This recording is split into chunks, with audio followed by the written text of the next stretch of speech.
Di antara syafaatnya Quran itu orang nggak jadi masuk neraka. Jadi syafaat itu ada dua, dari neraka diangkat ke surga, dan itu bisa lama itu.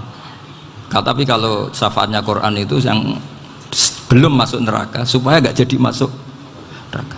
Karena neraka juga punya aturan, dia juga kena aturan fikih. Jadi, loh betul ini, saya ada guyon. Jadi kena konstitusi apa? Fikih. Sama tak ceritani syafaatnya Quran itu ada orang itu beling itu fasik.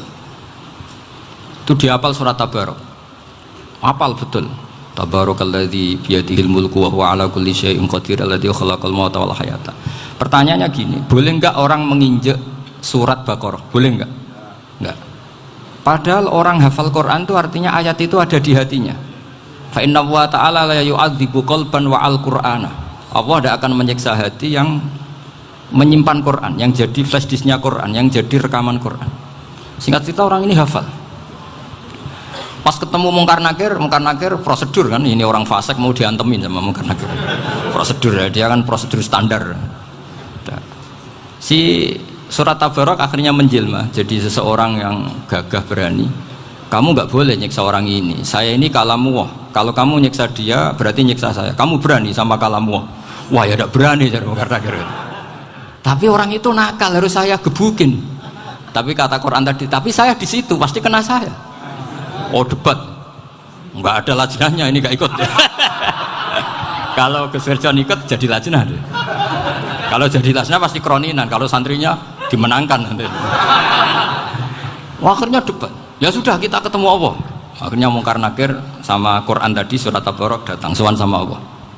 Terus kata Allah, memangnya kenapa Mungkar Nakir? Saya harus nyiksa dia karena dia fasik ya Allah.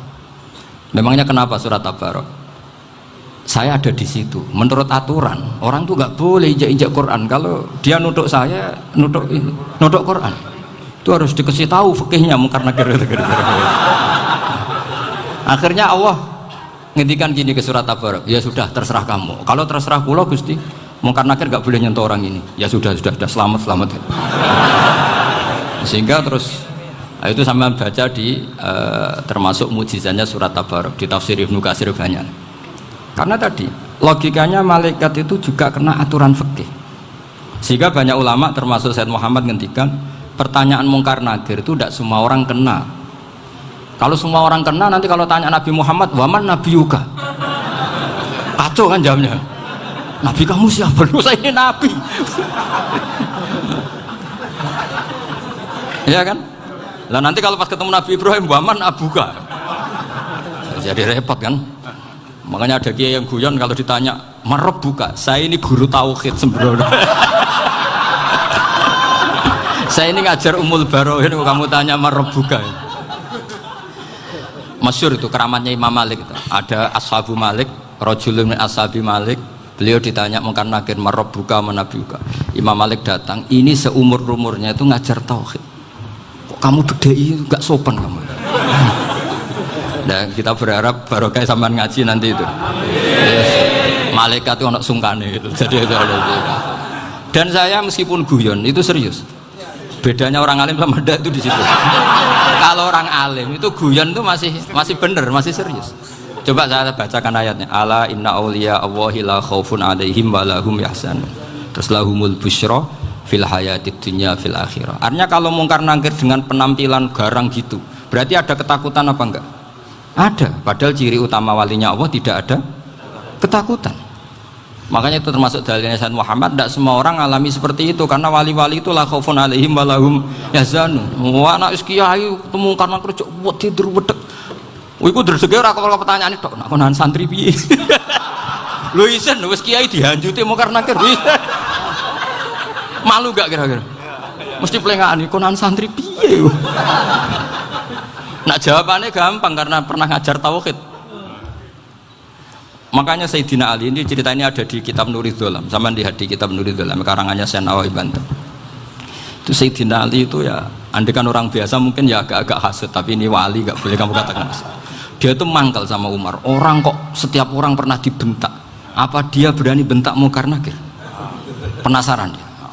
Bagaimana perangnya Umar itu berlanjut enggak gitu kira-kira. Akhirnya minta, ya Allah saya minta kasyaf. Ya karena yang minta Sayyidina Ali karena mau wajah dituruti sama kasuf. Dilihat Sayyidina Umar pas meninggal itu. Jadi hasud itu ya kadang penting asal baik. Loh betul, bahasa Kanjeng Nabi kadang la hasada illa fisnaten. Itu Nabi bahasakan ya hasad. Gus Verson saja yang nafsirkan ghobtoh itu kan gaya-gayanan sebagai ulama. Aslinya Nabi ngendikan itu la hasada illa fisnaten. Ulama yang ganti itu namanya ghobtoh. Wong Nabi sendiri nyebut hasad kok kamu tafsiri ghobtoh. Ya hasad ya hasad. Udah enggak usah ditawil-tawil pokoknya gitu. Kalau sama nggak percaya nggak apa-apa. Kok gitu aja kok repot. Karena sama nggak percaya kemungkinannya dua. Satu nggak ngerti. Dua sama-sama alim kan dari awal kalau sama-sama alim kan laisali alimin ayuqallida aliman akhor. Kita nggak perlu saling mengikuti. Ngapain hasud? Biasa aja. Akhirnya Sayyidina Ali kasih. Pas Umar bangun, setelah mati kan bangun, setelah meninggal bangun. Mungkar Nakir datang dengan perang yang sangat garang. Itu digambarkan Sayyidina Ali matanya itu kal kidril ghali. Kayak apa? Kendil yang apa? Menganga. Wah, seru. Sayyidina Ali senang, paling takut ini Umar. Senangnya bukan main. Wah, ini mesti takut Umar. Biasa.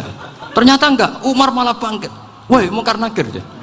Kamu tahu menghadapi siapa? Itu betul. Kamu itu menghadapi temannya ahabbal khalqi ilallah. Yang diandalkan temannya bukan dia. Kamu tahu yang kamu hadapi, saya ini teman kekasihnya Allah.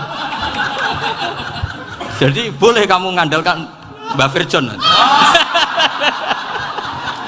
Tapi nanti resikonya Mungkar Nakir tanya, itu Virjon siapa? Wah, itu masalah kan. Makanya syaratnya wali itu harus ma'rufun fis sama. Di langit sudah populer. Makanya dulu ada orang yang saking seninya Abdul Qadir ditanya apa saja jamnya Abdul Qadir Al-Jilani, itu aman karena beliau populer. Makanya program kita harus populer dulu di langit. Nah, itu nanti kalau dicatut oleh santri-santri nggak apa-apa. Kalau nggak populer nanti dicatat, itu siapa? Masalah ini. Umar itu yang dibanggakan itu, kamu tahu saya siapa? Ya enggak tahu, saya ini temannya kekasihnya Allah. Temannya Muhammad, iya Muhammad Rasul. Wah, mikir, waduh, repot. Loh, di dunia aja gitu kan, temannya presiden, temannya panglima, apalagi ini temannya Sayyidul Awalin wal Akhirin. Di dunia aja bilang temannya presiden, menteri, orang sudah takut, apalagi ini temannya Sayyidul Awalin. Yang karena terus konfirmasi sama Allah, gimana ya Allah ini ngadepi. Sebetulnya yang diandalkan itu temannya, bukan dia. Wah, akhirnya sama Allah dibilangin, ya bu, ya sama seorang seperti itu bu yang sopan. Terus semenjak itu Mungkar Nakir itu nggak selalu berpenampilan seperti itu, sangat. Jadi semoga itu konsisten sampai nanti. Jadi kamu kalau ingin nggak takut Mungkar Nakir, jadi wali dulu. Karena syaratnya tadi hanya wali sing la khaufun alaihim walahum yahzanun lahumul busyra fil hayatid dunya fil akhirah. Jadi orang itu kalau ngaji itu harus khatam. Jangan semuanya kena pertanyaan. Dan kalau semuanya kena pertanyaan nanti repot. Kalau Nabi Muhammad ditanya waman Nabi juga. Nabimu siapa? Lu kan terus jadi aneh. Jadi makanya ketika Sayyid Muhammad semua ulama lah, nggak ada am kecuali ditaksis, kecuali sifatnya Allah. Misalnya bikulli syai'in alim, ya benar-benar bikulli syai'in. Tapi kalau am semuanya pasti ada taksis, meskipun dalam muhawarah muhadasah biasa. Ya, misalnya contoh gampang, istri kamu baru seneng kamu, mas nak pengen apa-apa itu lapor aku, gak apa-apa mas, mesti aku seneng sama lapor. Iku dia pengen wayo. Wah langsung jadi apa wae. Mesti apa wae maksudnya kecuali itu gitu. Padahal kalau ngomong mas sampean ingin apa saja tak dukung. Sampean bilang pengen iku wayo. Kira-kira disetujui apa enggak? Sama seperti kita kalau punya teman akrab, wes nang omahku gak apa-apa, anggap aja omahmu dhewe. Terus mlebu-mlebu kamar. Jadi tidak ada am kecuali di taksis. Artinya kalau ada cerita bahwa orang mati pasti ngalami ditanya Mungkar Nakir, itu pasti ada am yang di taksis. Itu pasti juga dialami para anbiya, para ya, karena ciri utama wali itu la khaufun alaihim walahum yahzanun. Kemudian saya yang mau cerita ya supaya sampean bisa menghadapi dunia global ini. Tak bawa tafsir Munir termasuk tadi. Kenapa orang Islam Rasulullah SAW itu lebih senang kalau yang menang itu orang Nasrani Romawi ketimbang yang menang itu orang Faris, dalam hal ini ateis. Karena orang ateis itu lebih ngeri. Sebetulnya beberapa penemuan sains terutama di ilmu medis itu orang Amerika, kayak cloning. Tapi orang Amerika itu masih dilarang oleh gereja untuk mengaplikasi, karena nanti bayi cloning itu dipakai suku cadang. Di Amerika masih ditentang oleh fatwa-fatwa agama baik Islam maupun Kristen. Tapi di Cina itu dipraktekkan karena nggak ada halangan agama. Di Cina itu biasa ada kondom diolah lagi jadi alat-alat aksesoris. Di Amerika tidak ada karena masih ada agama, masih ada larangan. Sehingga orang Islam itu lebih takut kalau yang menang itu Persia, karena terus cara berpikir ternyata Tuhan itu tidak ada, langit nggak ada perannya. Jadi ketika yang menang Nasrani masih berpikir itu pertolongan Tuhan, meskipun mungkin cara mengatakan Tuhan beda dengan kita. Tapi ada satu kesamaan bahwa kekuatan samawi itu ada. Jadi disebut hulibatir rum fi adnal ardi wa hum min ba'di ghalabihim saghlibun. Di sini diterangkan oleh Syekh Nawawi supaya kamu tidak salah paham. Sebetulnya kamu katakan misalnya wah itu paham liberal, sebenarnya saya tidak tersiksa. Cuma takut yang mengatakan seperti itu cek goblokir atau ngaji gitu. Itu aja masalah saya. Ini saya baca ini karangannya Syekh Nawawi karena tadi kata Mbak Firjon ngaji itu harus sama orang yang bersanad. Saya ini kalah sama beliau itu berkali-kali. Secara nasab saya harus manggil Mbah. Secara silsilah ilmu saya juga kalah lagi. Saya sering disewani sama cucu-cucu Syekhona Khalil. Kiai Siddiq itu termasuk murid dekat beliau Syekhona Khalil. Kalau itu berarti kan Gus Firjon, Ahmad, terus Mbah Siddiq. Mbah Siddiq ngaji Syekhona Khalil. Syekhona Khalil itu pernah ngaji langsung sama Sayyid Zaini Tahlan. Berarti beliau dari Sayyid Zaini Tahlan itu baru generasi kelima. Sementara saya itu sudah ke-7 atau ke-6. Saya, Mbah Mun, Mbah Karim misalnya, Mbah Hashim, Mbah Mahfud Termas, Sayyid Abi Bakar Sato yang arangnya Anatul Talibin, baru Sayyid Zaini Tahlan. Berarti saya ke-7, kalah lagi. Tapi untuk jadi wali biasanya cepat saya. Karena syaratnya jadi mbah itu ngalah demi putu. Jadi kalau beliau ngotot, saya dulu Gusti, saya mbahnya. Wah itu mbah yang nggak baik. Pasti jatahnya dikasihkan apa? Cucunya dulu. Makanya Abdul Muthalib itu orang yang dapat wangsit, tapi yang jadi nabi itu cucunya. Jadi dalil saya banyak.